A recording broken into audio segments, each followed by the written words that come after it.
بسم الله الرحمن الرحيم. الحمد لله رب العالمين، الرحمن الرحيم، مالك يوم الدين، إياك نعبد وإياك نستعين، اهدنا الصراط المستقيم، صراط الذين أنعمت عليهم غير المغضوب عليهم ولا الضالين. والصلاة والسلام على رسول الله وعلى آله وصحبه ومن تبعه ونصره ووالاه. ربنا زدنا علما وارزقنا فهما وحكمة. Di antara perkara yang membatalkan syahadah itu ialah mempercayai wala, kesetiaan dengan ikhlas kepimpinan dan memberi kesetiaan kepada orang kafir dan munafik. Firman Allah Subhanahu wa taala, يا أيها الذين آمنوا لا تتخذوا الذين اتخذوا دينكم هزوا ولعبا من الذين أوتوا الكتاب من قبلكم والكفار أولياء واتقوا الله إن كنتم مؤمنين. Surah Al-Ma'idah ayat 57. Maksudnya, wahai orang-orang yang beriman, janganlah kamu mengambil jadi pemimpin kamu orang-orang yang menjadikan agama kamu ejekan dan mainan, dan di kalangan orang-orang yang telah diberi kitab sebelum kamu dan orang-orang kafir, dan bertawakallah kepada Allah jika kamu benar-benar orang-orang yang beriman. Firman Allah Subhanahu wa taala, Bashiril munafiqina bi anna lahum adzaban alima alladhina yattakhiduna al-kafirina awliya'a min dunil mu'minin ayabtaghuna 'indahum al-'izzah fa innal 'izzata lillahi jami'a. Surah An-Nisa ayat 138 hingga 139. Maksudnya, beritahulah kepada orang-orang munafik itu bahawa mereka akan mendapat seksa yang pedih, iaitu orang-orang yang mengambil orang-orang kafir menjadi teman penolong dan meninggalkan orang-orang mukmin. Apakah mereka mencari kemuliaan di sisi orang-orang kafir itu? Maka sesungguhnya semua kemuliaan itu kepunyaan Allah. Ayat ini yang pertama menunjukkan tidak boleh memberi kepimpinan kepada orang kafir yang bukan Islam, ahli kitab dan bukan ahli kitab, dengan memberi kesetiaan kepadanya, dengan redha kepadanya. Tidak boleh sekali-kali. Itu juga menjadi tanda-tanda munafik. Orang yang merasakan kemenangan Islam itu dengan sebab orang kafir, bukan dengan sebab pertolongan Allah Subhanahu wa taala. Di sini menjadi perbincangan yang hangat di kalangan para ulama berhubung dengan hubungan kita dengan orang kafir. Dalam keadaan-keadaan tertentu, para ulama membenarkan kita ada hubungan orang kafir dengan tujuan dakwah, tujuan menunjukkan bahawa perdamaian hendaklah didahulukan. Di mana Nabi SAW mengadakan tahaluf, mengadakan persepahaman dengan orang bukan Islam bagi menentang musuh yang lebih besar. Ketika Nabi di Madinah mengadakan perjanjian damai jadian takluk dengan orang-orang Yahudi, Kristian dan musyrikin. Musyrikin Khuza'ah. Dalam perjanjian Hudaybiyah, Nabi menjadikan musyrikin Khuza'ah, orang kafir Khuza'ah, berada di bawah naungannya. Kerana hubungan keluarga Nabi sejak zaman jahiliyah. Baiklah Khuza'ah ini. Walaupun mereka bukan Islam, mereka membantu orang Islam, tolong orang Islam. Dalam peristiwa Badar, bila datang seorang musyrik yang bukan Islam nak tolong Nabi, dia seorang pahlawan. Lalu sahabat kata dia nak tolong kita, dia bukan Islam. Nabi kata dia masuk Islam ke tidak? Adakah dia musyrik? Dia kata dia musyrik, tak masuk Islam. Nabi kata aku tak mahu terima. Dia datang nak tolong lagi, kali yang kedua. Adakah dia musyrik, bukan Islam? Ya. Nabi tak terima. Kemudian datang kali yang ketiga, mengatakan dia terima. Maka Nabi terima dia. Di mana hadis ini menunjukkan bahawa tidak boleh beristi'anah, minta tolong dengan orang bukan Islam. Adapun ketika Fathu Makkah, ketika buka Mekah, Nabi telah memanggil Hakim bin Hizam, seorang pemimpin kafir Mekah. Nabi panggil dia. Nabi kata, aku tahu musibah senjata di tempat sekian. Hakim terkejut, tak ada siapa yang tahu tempat simpan senjata dia. Ini mukjizat Nabi. Nabi suruh dia bawa senjata itu. Kerana Nabi nak perang dengan Hawazin di Hunain. Nabi bawa senjata. Dia tanya Nabi, rampah ke pinjam? Nabi kata pinjam. Pinjam. Masa itu Hakim bin Hizam sama masuk Islam lagi. Jadi hadis Fathu Makkah ni menasahkan hadis peristiwa Badar. Membolehkan kita mendapat bantuan orang bukan Islam sekiranya mereka nak tolong kita sungguh-sungguh. Yang diharamkan itu ialah kita memberi kesetiaan kepadanya. Percaya sangat. Percaya kepada kekufuran dia. Redha dengan kekufuran dia. Itu tidak boleh sekali-kali. Di sini para ulama juga bincang tentang kedudukan orang kafir dalam kerajaan Islam. Mengikut pendapat Al-Mawardi, dalam Al-Ahkam Sultaniyah, Al-Mawardi mengatakan bahawa boleh menanti orang kafir memegang jawatan yang tidak berkait dengan dasar. Al-Mawardi membahagikan jawatan kementerian dalam kerajaan Islam kepada Wazaratul Tafwid dan Wazaratul Tanfiz. Wazaratul Tafwid ialah seorang menteri, seorang ketua jabatan yang boleh membuat dasar, boleh membuat polisi dalam pemerintahan, dalam pentadbiran. Ini mesti orang Islam. Tak boleh orang bukan Islam. Adapun Wazaratul Tafwid, iaitulah tugas untuk melaksanakan arahan kita, perintah kita. Apa yang telah kita putuskan, dia laksana. Dia seorang pakar, seorang yang boleh dalam bidang-bidang tertentu, dalam bidang pertanian, perubatan, jalan raya dan seumpamanya. Dia ikut arahan kita. Di sini Al-Mawardi mengatakan boleh menanti orang bukan Islam. Dalam Ahkam Sultaniyah, Mawardi ini seorang alim dalam mazhab Syafi'i. Adapun Imamul Haramain dalam Riyadh tak membenarkan sekali-kali orang bukan Islam. Di sini terdapat perbezaan antara negeri Imamul Haramain. Imamul Haramain dia duduk di Mekah, Madinah. Tak ada orang kafir seorang pun di situ. Al-Mawardi duduk di Iraq. Masyarakat majmuk bercampur orang Islam dan bukan Islam. Dan kita kena sedar dalam sejarah Islam, hasil daripada penyertaan orang bukan Islam dalam kerajaan Islam menyebabkan yang pertama, orang bukan Islam masuk Islam. Kerana melihat adilnya Islam.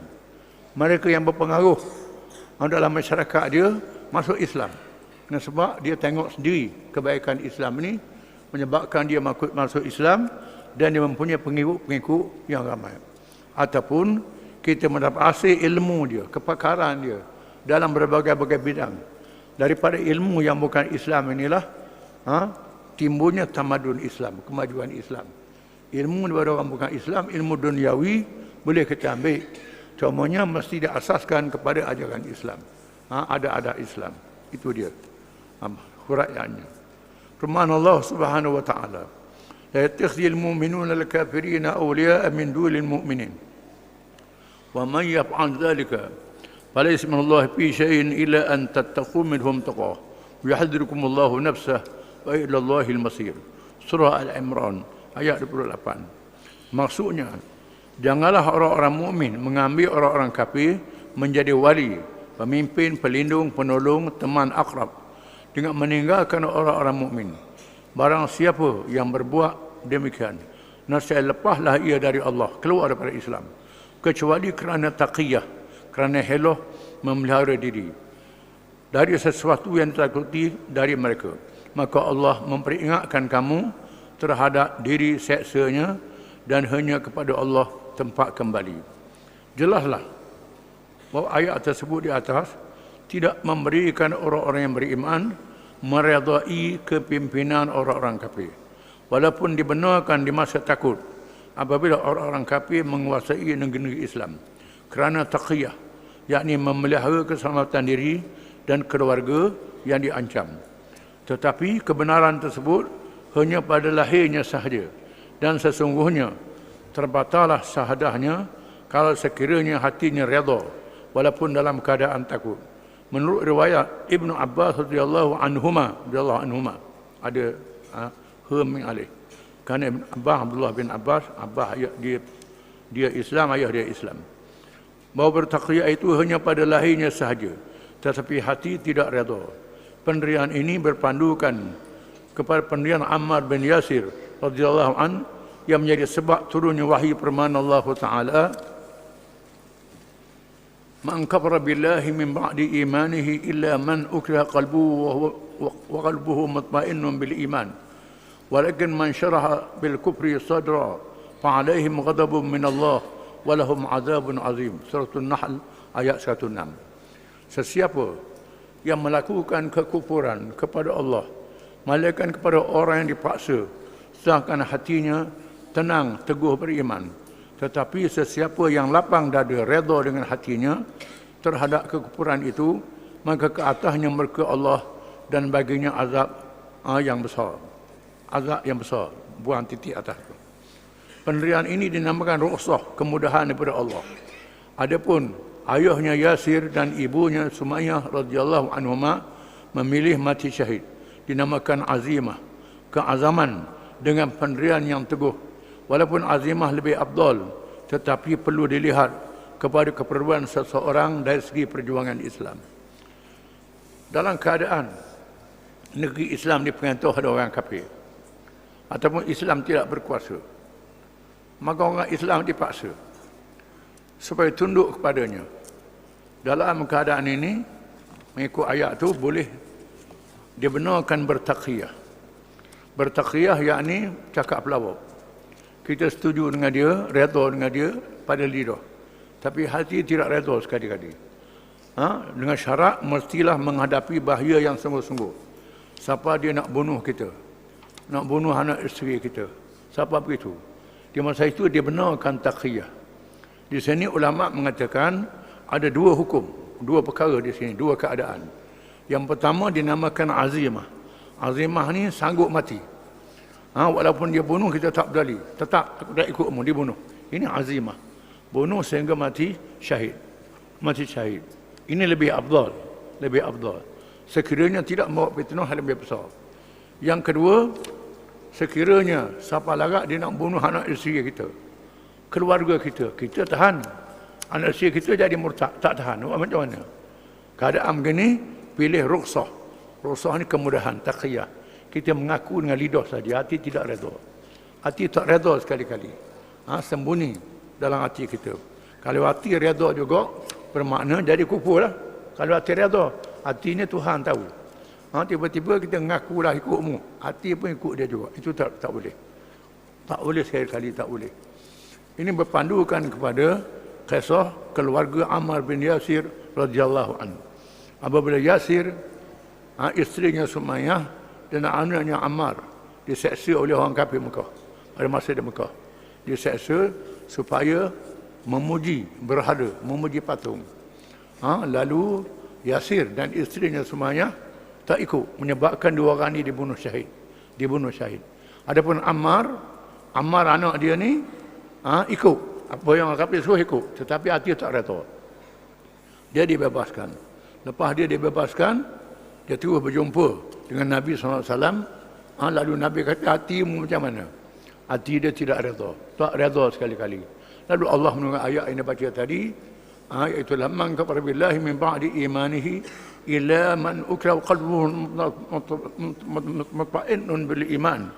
Malaikat orang yang kufur terhadap sesiapa yang kufur terhadap Allah selepas beriman. Malaikat orang yang dipaksa dan hatinya tenang dalam keadaan beriman. Maknanya iman dia masih dipelihara, diizin oleh Allah Taala dalam ini. Dalam bab ini kita kena lihat dalam keadaan mana lebih baik, lebih afdal. Suasana lebih afdal. Jika dia seorang pemimpin, boleh mempengaruhi orang ramai. Mempengaruhi orang ramai. Kalau dia redha dengan orang kafir, dia redha. Habis orang ramai jadi murtad belaka. Ini bahaya, tidak boleh.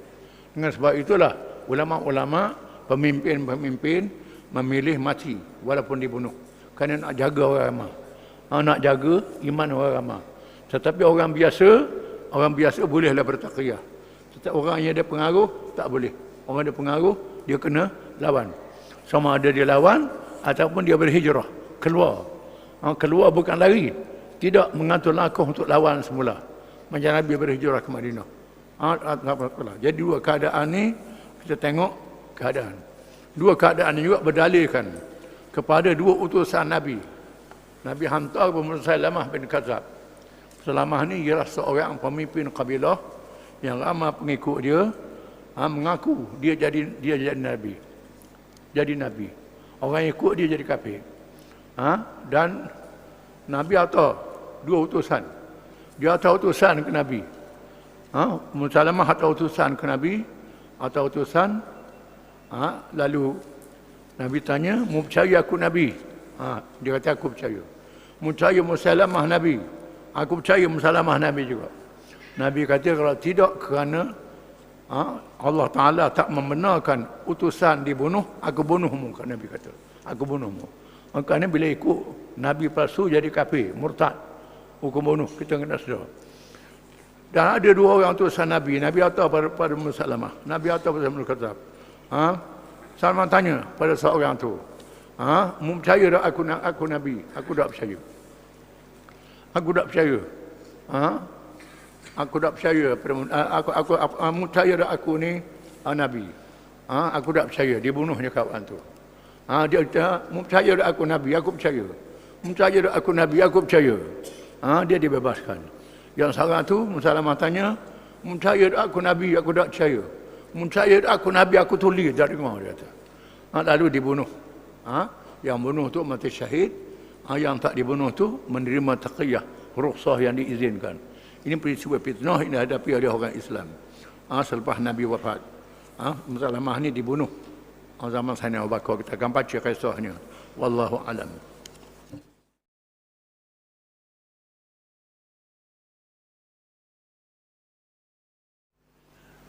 Bismillahirrahmanirrahim. Alhamdulillahi Rabbil Alamin. Ar-Rahmanir-Rahim. Maliki Yawmiddin. Iyyaka na'budu wa iyyaka nasta'in. Ihdinas siratal mustaqim.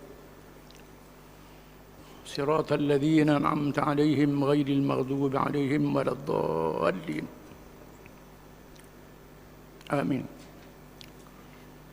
والصلاة والسلام على رسول الله وعلى آله وصحبه ومن تبعه ونصره ووالاه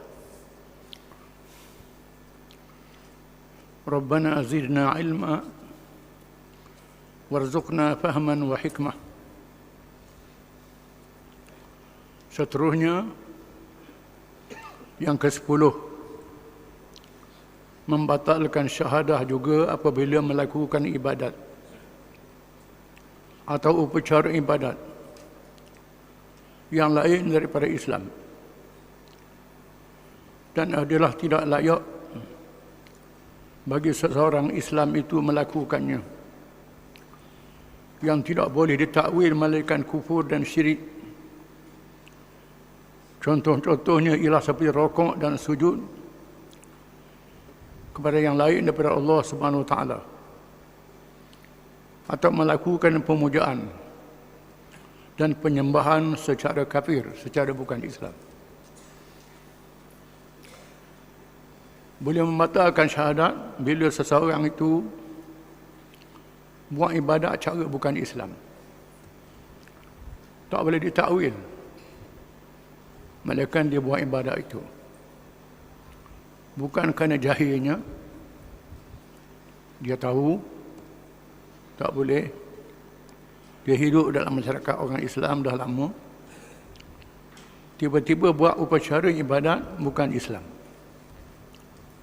walaupun meraihkan, tidak boleh. Sekali-kali tak boleh, sekali-kali. Seperti rokok dan sujud kepada yang lain daripada Allah Taala, pemujaan dan penyembahan secara kafir, puja jin, puja syaitan, puja manusia, puja wali, puja kubur, tak boleh sekali-kali. Tak dibenarkan sekali. Ziarah kubur tak apa, puja tak boleh. Boleh keluar daripada Islam, kecuali kerana jahil. Ziarah kubur untuk ambil atibar, ambil pengajaran. Ziarah kubur Nabi, sunat. Ziarah kubur wali-wali, ziarah kubur ulama, ziarah kubur biasa, itu sunat untuk ambil pengajaran, berdoa. Tak boleh puja kubur, tak boleh doa minta dengan kubur, itu tidak boleh sekali-kali. Tak diizinkan oleh syarak, tak boleh ditakwil. Bahkan ra'i pun tidak boleh. Apabila orang kafir Mekah berjumpa dengan Nabi SAW, berunding dengan Nabi, apa salahnya kami buat cara sembahyang orang Islam sekali-sekala, lepas tu Nabi pun buat sembahyang cara dia. Allah turunkan ayat, qul ya ayyuhal kafirun la a'budu ma ta'budun wa la antum 'abiduna ma a'bud, hingga akhir surah. Katakanlah wahai orang kafir, aku tak sembah apa yang kamu sembah, kamu tak sembah apa yang aku sembah. Turun surah itu, satu surah itu. Surah ini mematikan hujah orang mengatakan boleh ra'i, dia ra'i kita sekali, kita ra'i dia sekali. Tu ayat ni Allah Ta'ala larang Nabi, tidak boleh. Jelas sekali-kali suratul kafirun, satu dalil yang sangat kuat. Kita tak boleh puja cara bukan Islam. Kita hormat ra'i mayat dia, jenazah dia, tak apa. Bila orang mayat Yahudi lalu, Nabi bangun. Nabi bangun. Saya nak kata orang Yahudi bangun juga. Nabi katalah dia hidup manusia juga. Ra'i kesedihan dia. Tetapi buat upacara agama tak boleh sekali-kali. Ziarah ibu bapa yang bukan Islam, mati, tak ada salah. Iring ke kubur tak ada salah. Tapi buat upacara agama tak boleh. Upacara tidak boleh sekali-kali. Firman Allah Subhanahu Wa Taala, qul inna salati wa nusuki wa mahya wa mamati lillahi rabbil alamin la syarika lahu wa bidzalika umirtu ana awwalul muslimin. Suratul An'am ayat 162 hingga 163. Maksudnya, katakanlah, sesungguhnya sembahyangku, ibadatku, hidupku dan matiku hanyalah untuk Allah, Tuhan semesta alam. Tiada sekutu baginya, tidak sekutu bagi Allah, tak ada Tuhan lain daripada Allah. Dan demikian itulah yang diperintah kepadaku, dan aku adalah orang yang pertama menyerah diri kepada Allah, yakni muslimin. Aku adalah orang Islam. Bahkan kita sebut perkara ni dalam doa iftitah sembahyang kita. Inna salati, sesungguhnya sembahyang aku, wa nusuki, ibadat aku, khusus ibadat korban, mesti korban, sembelih korban kerana Allah, bukan kerana tu syaitan. Zaman dulu orang semoh, orang ke laut semoh sembelih kerana nak puja tu syaitan. Yang dia sembelih tu Tok Lebah tak tahu kali dia sembelih. Daging dia haram, tak boleh makan. Wa ma uhilla li ghairillah. Dia sembelih tujuan yang lain daripada Allah. Di mana daging sembelihan semua tak boleh makan, haram. Dengan Quran mencari di babi.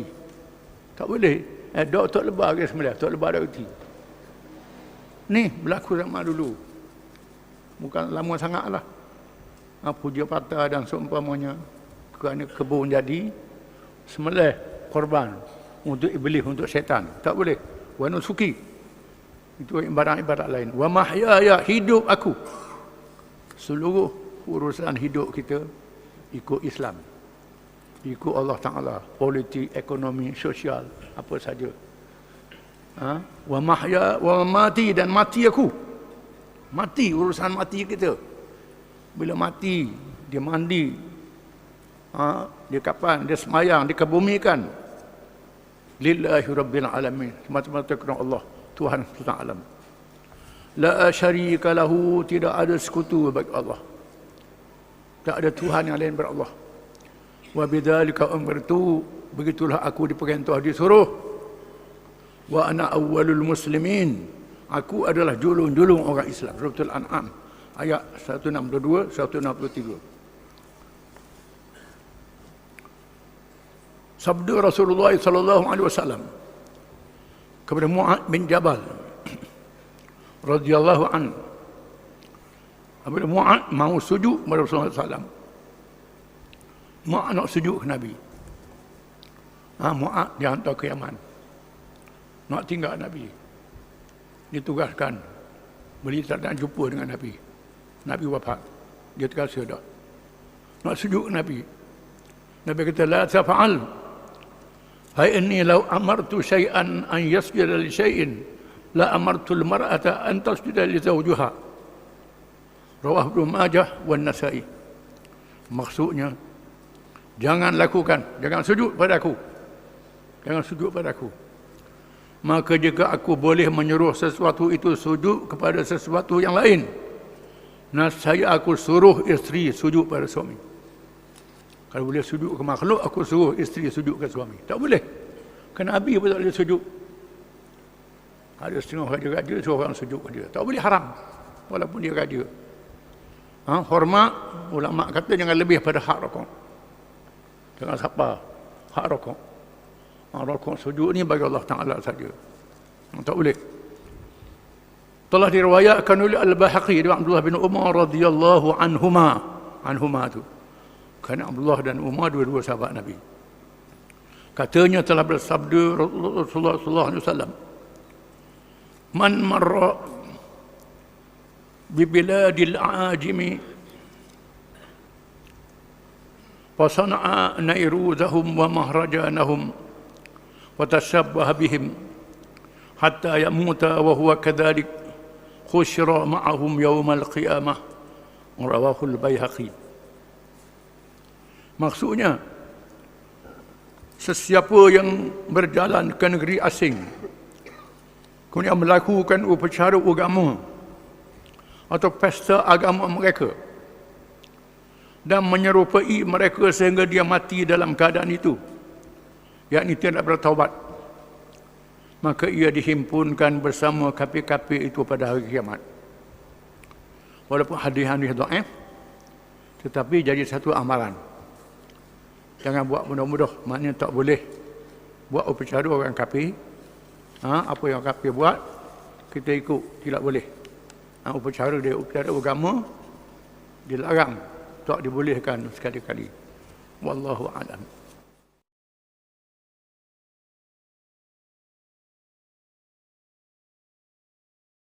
Bismillahirrahmanirrahim. Alhamdulillahi Rabbil Alamin. Ar-Rahmanir Rahim. Maliki Yaumiddin. إياك نعبد وإياك نستعين اهدنا الصراط المستقيم صراط الذين أنعمت عليهم غير المغضوب عليهم ولا الضالين آمين. والصلاة والسلام على رسول الله وعلى آله وصحبه ومن تبعه ونصره ووالاه. ربنا زدنا علما وارزقنا فهما وحكمة.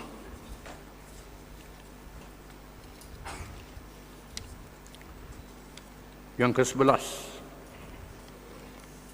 membatalkan 2 kalimah syahadah juga apabila mengkafirkan orang-orang Islam atau tidak mengkafirkan orang-orang kafir. Menurut kaedah yang disimpulkan daripada nas Al-Quran dan hadis Nabi SAW, man kafara mu'minan faqad kafar wa man lam yukaffir al-kafira faqad kafar wa man syakka fi kufri al-kafiri faqad kafar. Sesungguhnya sesiapa yang mengkafirkan orang yang beriman yang tidak kafir, maka sesungguhnya dia menjadi kafir.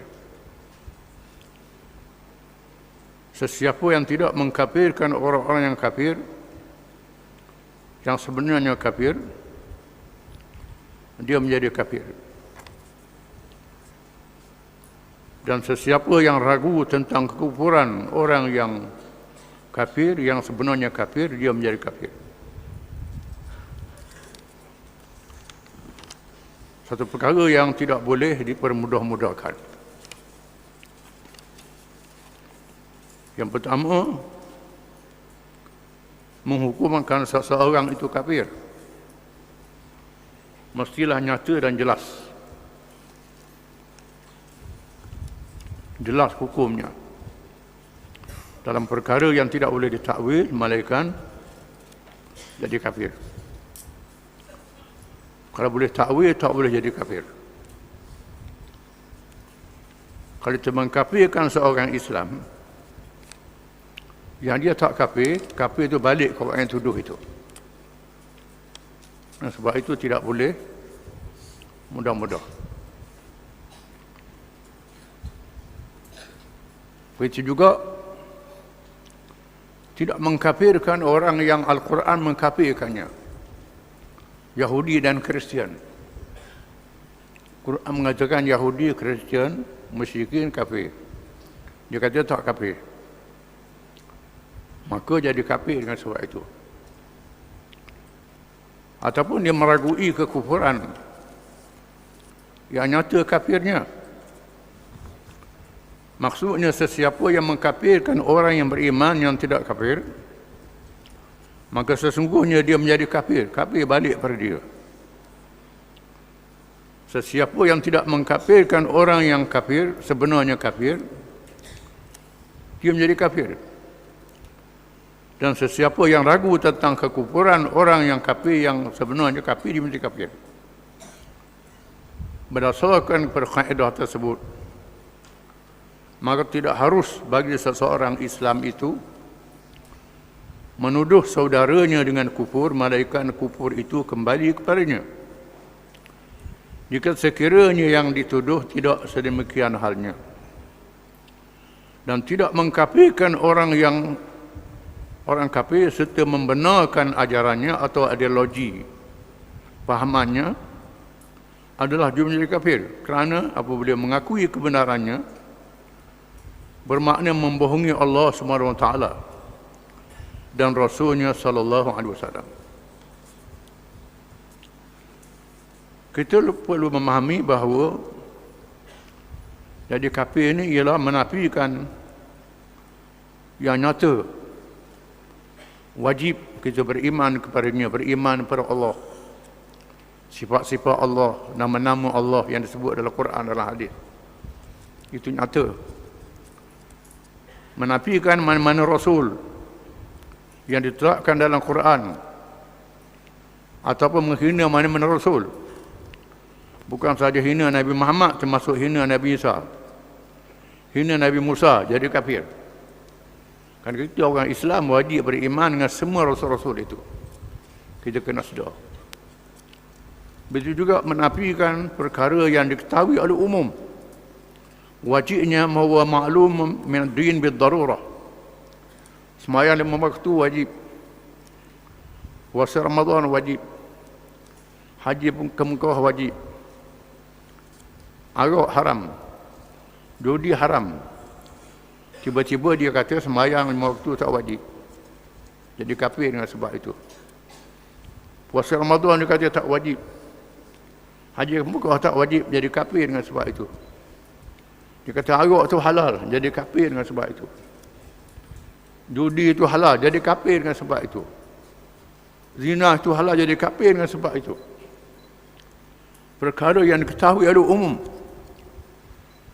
ataupun perkara yang diriwayatkan secara mutawatir. Mutawatir ialah hadis-hadis diriwayatkan oleh banyak para sahabat. Para sahabat banyak meriwayatkannya. Contohnya, semua ibadat kena ada niat. Hadis ni hadis mutawatir. Innamal a'malu binniat. Sesungguhnya segala amal itu dengan niat. Hadis ni mutawatir. Bukan seorang meriwayat, banyak meriwayat. Cuma khilafnya niat tu duduk di mana? Kalau sembahyang, adakah farad takbir? Adakah dulu? Dulu daripada rumah niat dah itu khilaf. Itu khilaf ulama. Perkara khilaf ni tak ada kafir dengan sebabnya. Boleh pakai mana-mana mazhab.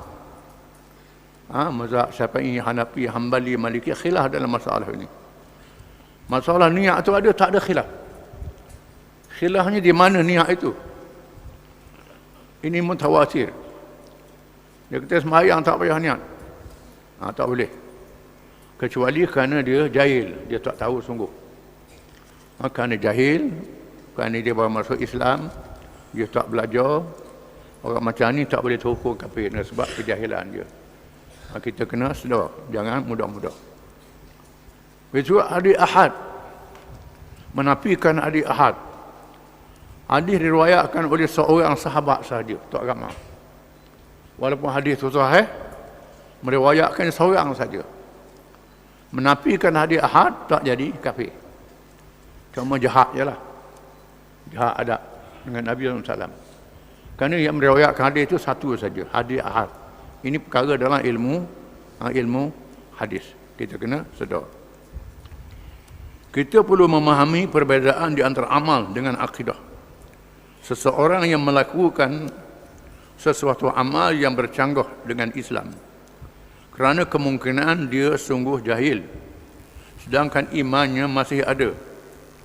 Oleh hal yang demikian, dia telah melakukan dosa sahaja, dengan tidak menjadi kafir, melainkan terdapat pada dirinya sifat-sifat tidak meradai hukum Allah SWT.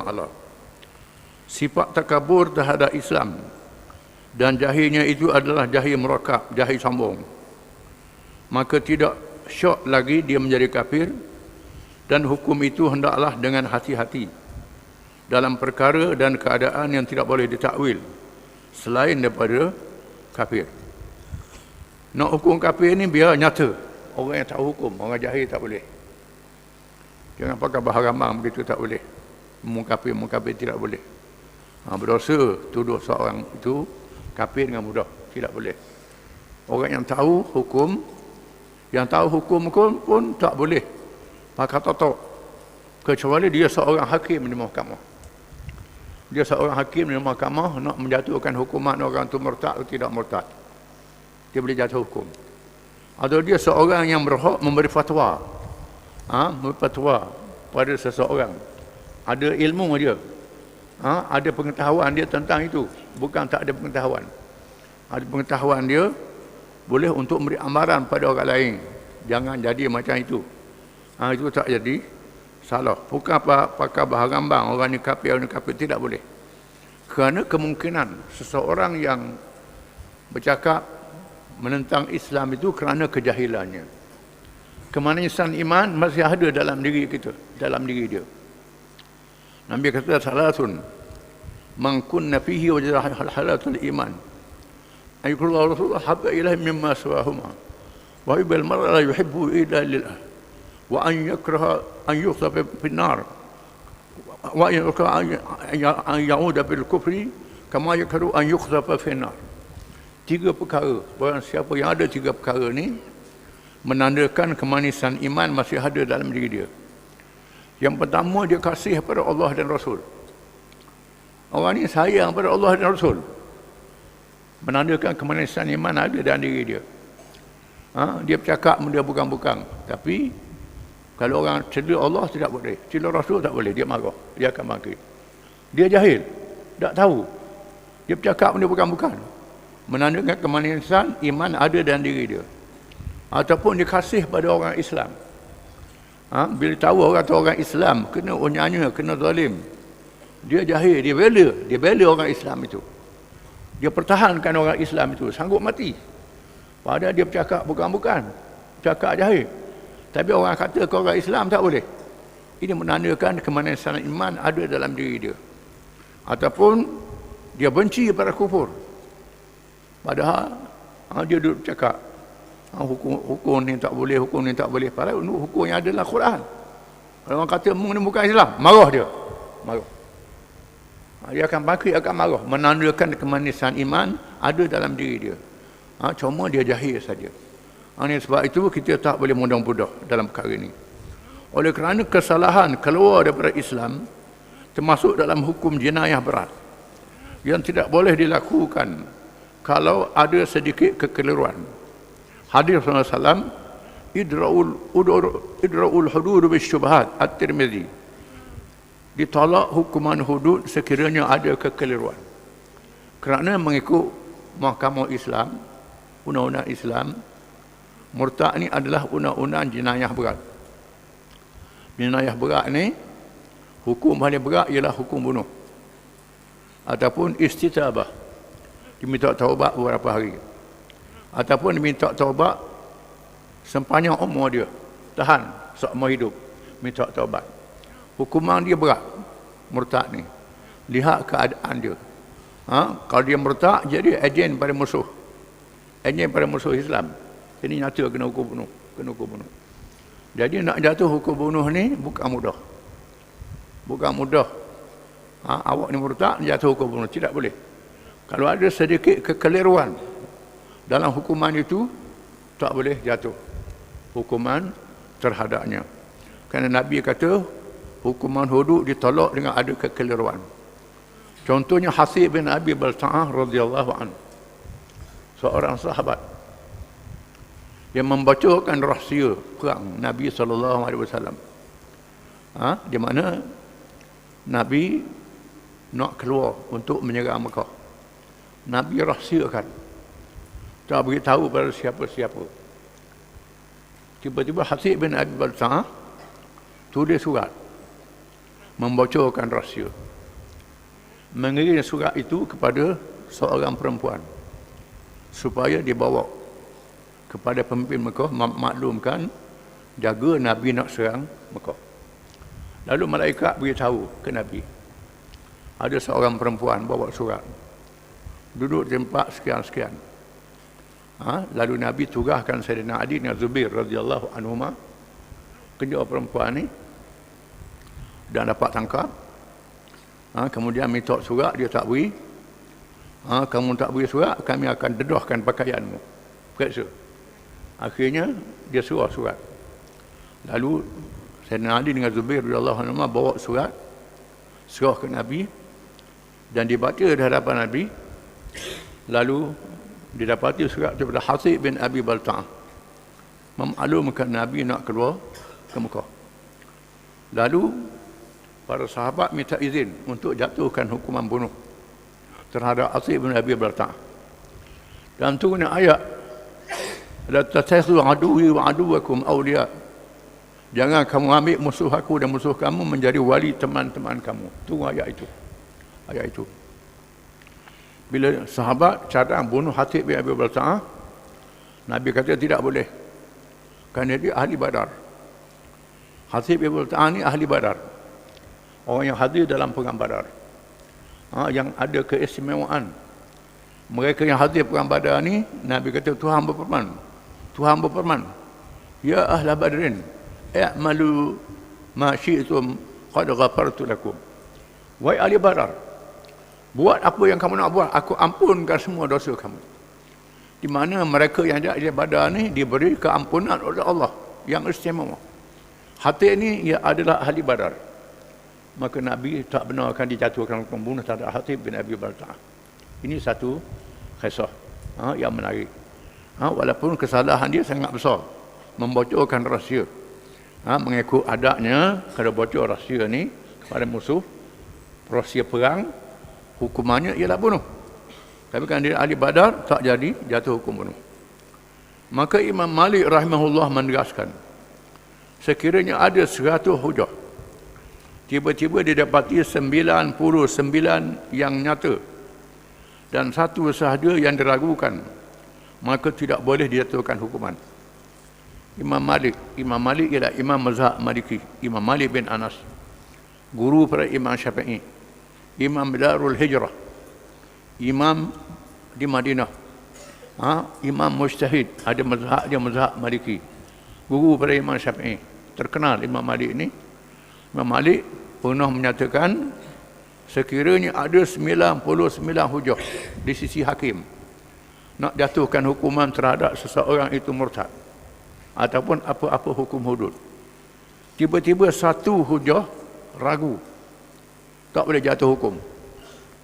Hukum hudud tak boleh, kena pada hukum ta'zir sahaja.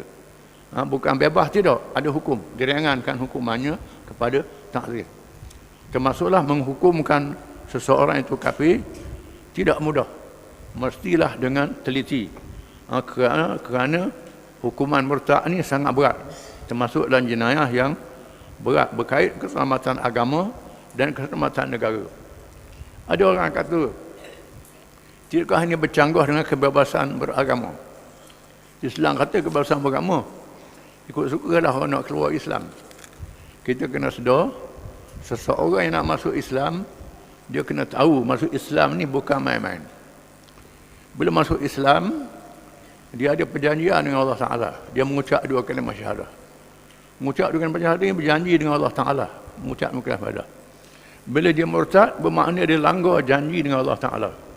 Khianat terhadap janji dengan Tuhan. Kalau khianat janji terhadap negara, hukumannya sangat berat. Maka khianat janji terhadap Tuhan sangat berat hukumannya. Sebab itulah hukuman murtad ni sangat berat. Seseorang yang masuk Islam, dia mesti tahu bahawa masuk Islam ni bukan main-main. Masuk Islam ni bukan main-main. Masuk Islam ni adalah perjanjian dengan Allah Ta'ala, perjanjian dengan Tuhan, tak boleh dikhianati. Dengan sebab itu kesalahan murtad sangat berat. Nak jatuh ke murtad ni sangat berat, tak boleh mudah-mudah. Wallahu a'lam.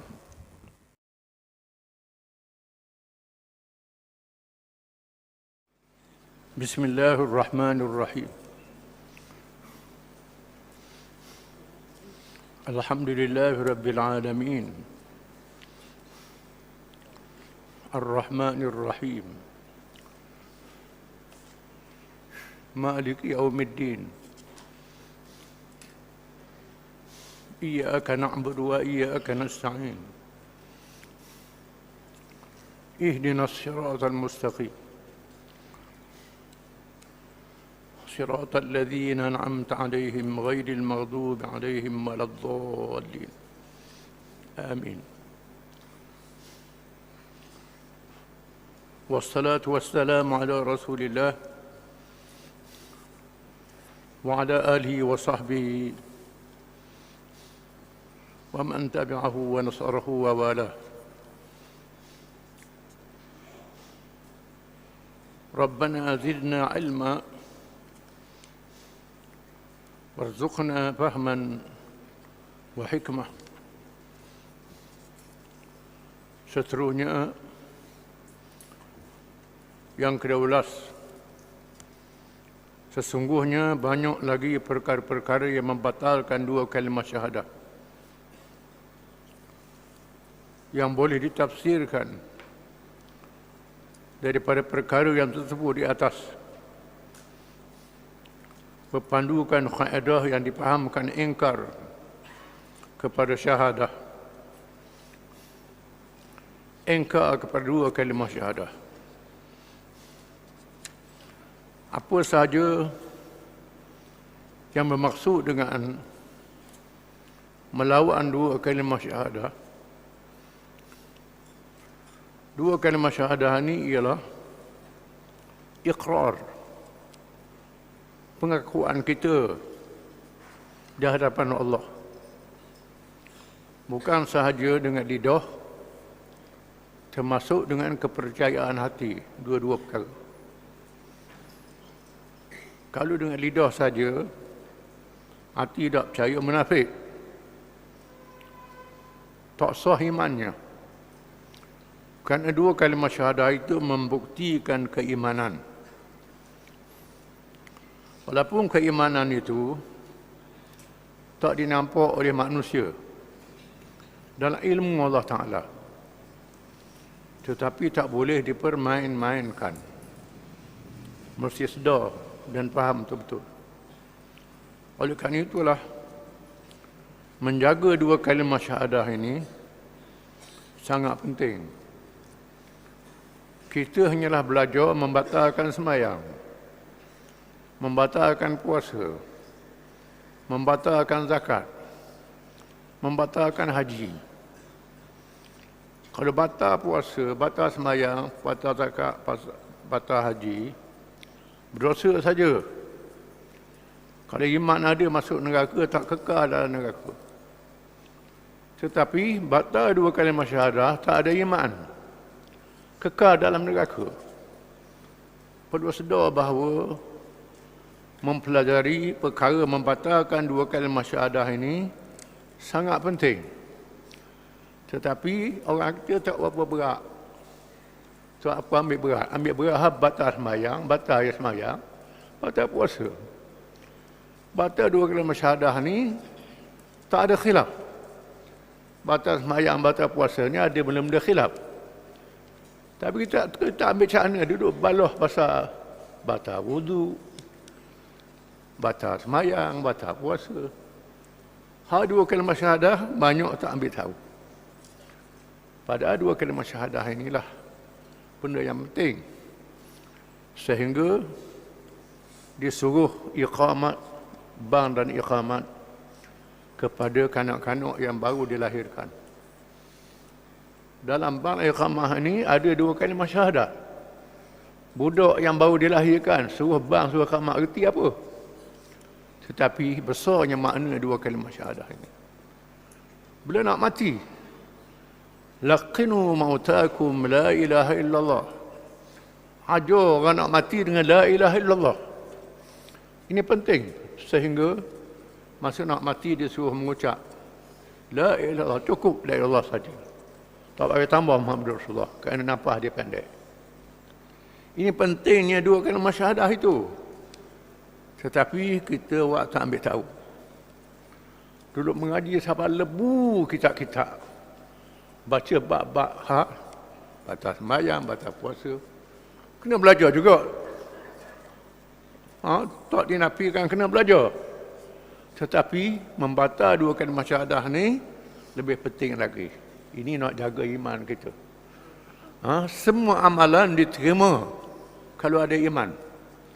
Kalau tak ada iman, amalan ditolak oleh Allah Ta'ala. Ambillah wuduk molek pun, niat sembahyang molek pun, dua kalimah syahadah batal, tak jadi apa. Dia kena faham.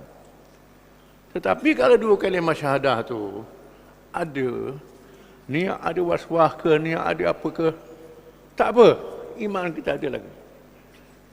Tetapi banyak kalangan kita ni tak apa cara membatalkan dua kalimah syahadah ini. Orang tua-tua zaman dulu, dia belajar sadak tokku, dia panggil. Sadak tokku. Dua kalimah syahadah yang teku saya palu aja. Siapa hafal sungguh-sungguh. Setelah dia sebut dua kalimah syahadah itu, aku berikrar dengan lidah aku percaya dengan hati aku bahawa tak ada Tuhan sebenar melainkan Allah Muhammad Rasulullah. Dia sebut begitu. Walaupun tak ada dalam perkataan dua kalimah syahadah. Menunjukkan bahawa dua kalimah syahadah ini mestilah ikrar dengan lidah, percaya dengan hati. Ditambah lagi beramal dengan amalan-amalan. Tiga perkara yang sangat penting. Adalah juga perlu dipahami bahawa terdapat perkara yang tersebut di atas membatalkan pahala amalannya sahaja dengan tidak membatalkan iman. Ianya dikenali dengan syirik khafi, yakni syirik yang tersembunyi, atau syirik asghar, syirik kecil seperti riak, tunjuk-tunjuk kepada orang, ujub, heran pada diri kita sendiri. Bagus aku, kuat iman aku ni. Ini ujub.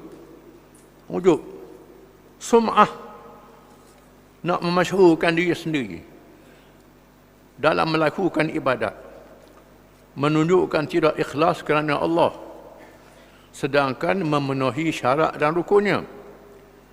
Maka kita hendaklah lebih berhati-hati dalam perkara ini. Di mana riak, ujub, sum'ah ni tak batal Islam, tak batal dua kalimah syahadah, hanya membatalkan pahala saja. Membatalkan pahala. Islam tak batal. Ini perbahasan ilmu tasawuf. Ilmu tasawuf bincang perkara ni. Dan kita kena sedar, ilmu Islam ni ialah ilmu akidah, ilmu syariat, ilmu tasawuf. Tiga perkara kena ada. Kan malaikat Jibril tanya Nabi, mal Islam, mal iman, mal ihsan. Tiga perkara soalan malaikat Jibril kepada Nabi SAW. Tiga-tiga perkara ni kena ada. Jangan duk belajar akidah saja. Fiqh tak belajar. Belajar fiqh saja. Tasawuf tak belajar. Belajar tasawuf saja. Syariat dengan akidah tak belajar. Tak cukup lah. Macam beli kedai, beli kereta, beli tayar saja. Beli tu golek ke tayar lah. Kemudian beli enjin saja, duk start ke enjin, kereta tak ada. Kena ada cukup.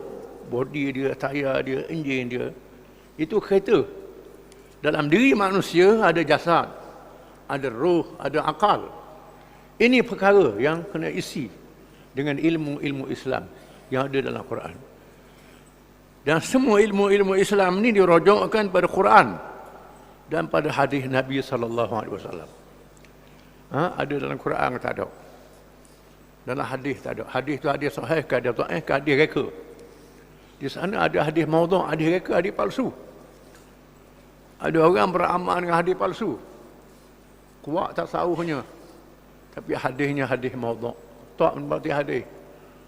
Kononnya pakai cahaya kok mimpi je. Mimpi Nabi, mimpi apa, mimpi duk pegang ke mimpi. Ini tak betul, salah. Kerana mimpi seorang manusia biasa tak macam mimpi Nabi Ibrahim. Tak macam mimpi Nabi-Nabi dan Rasul-Rasul. Kena sejar. Ada orang kuat tasawuf sangat, main ikut mimpi. Tak boleh, kerana manusia lain pada Nabi tidak kebal dirinya. Mimpinya tidak sah. Tak boleh pegang dengan mimpi. Ada orang belajar tasawuf duk tunggu mimpi. Orang kena sedar, mimpi ini tidak sah. Tengok itu mengikut hukum syarak, kalau orang tu dia mimpi Nabi kabar esok puasa, dia tak boleh puasa esok, tak sah. Tidak mesti satu Ramadan dengan mimpi itu. Mesti kena tengok anak bulan. Mimpi Nabi itu betul. Tetapi apa yang dia dengar tu boleh jadi ditembusi oleh syaitan. Ini kena sedar. Kita mimpi Nabi. Tengok Nabi pakai seluar sekerak. Nabi tak pakai seluar sekerak. Tak boleh tafsir Nabi ini pakai seluar sekerak. Tidak boleh. Orang tu iman, amalan dia tak betul. Nabi tetap betul. Tetap betul Nabi itu. Ini kena sedar. Apa yang Nabi kata, betul. Apa yang berlaku orang tu buat, tak menepati hak Nabi kata, itu tak betul. Pernah disebut dalam Quran, air madu tu syifa. Air madu tu sembuh. Quran kata sembuh dari penyakit. Ada seorang sahabat, dia sakit perut, makan air madu. Makan air madu dah jadi apa? Lalu Rasulullah, Quran kata air madu ni sembuh dari penyakit. Saya makan dah jadi apa? Nabi kata sadaqallah wa kadhiba batnuk. Allah Ta'ala benar, perutmu pelabuk. Nabi kata. Yang pelabuk tu perutmu. Quran tetap betul. Ini ada benda yang tak kena pada perutmu. Bukan Quran. Quran tetap betul. Dia kena faham. Dengan sebab itu, jangan duk main ilmu tasawuf. Akidah tak belajar, syariat tak belajar. Belajar syariat, belajar akidah. Tasawuf tak belajar. Berkait dengan riya, ujub, sum'ah tak belajar. Duduk megah dengan ilmu kita, pandai kita, tapi riya, ujub, ini haram, membatalkan pahala. Kena belajar semua. Imam Malik kata-kata Imam Malik disebut dalam kitab Syarah Hikam. Hikam ni kita tak tahu lah. Ada orang mengaji kitab Hikam bukan main, tapi tak faham. Dalam kitab Hikam, Syarah Hikam, Imam Malik kata, man tafaqqaha bi ghairi tasawwufin faqad tafassaqa wa man tasawwafa bi ghairi tafaqquhin faqad tazannaqa. Disebut dalam kitab Hikam, Syarah Hikam. Imam Malik kata, barang siapa yang berfiqh tidak bertasawuf, fasik. Barang siapa yang bertasawuf tidak berfiqh, zandiq, jadi kafir zandiq. Menghalalkan yang haram, mengharam yang halal. Ini bahaya. Sebab itu ilmu Islam kita kena belajar semua. Khususnya berkait dengan iman. Marilah kita memahami beberapa istilah yang berkaitan dengan iman, iaitu kufur, syirik. Kufur ni ingkar. Syirik menyekutukan Allah dengan sesuatu yang lain. Riddah, yakni keluar daripada Islam. Ini riddah. Dan nifaq ni menunjuk-nunjuk Islam, tapi hati tak Islam. Yang akan kita mempelajarinya insya-Allah. Wallahu a'lam.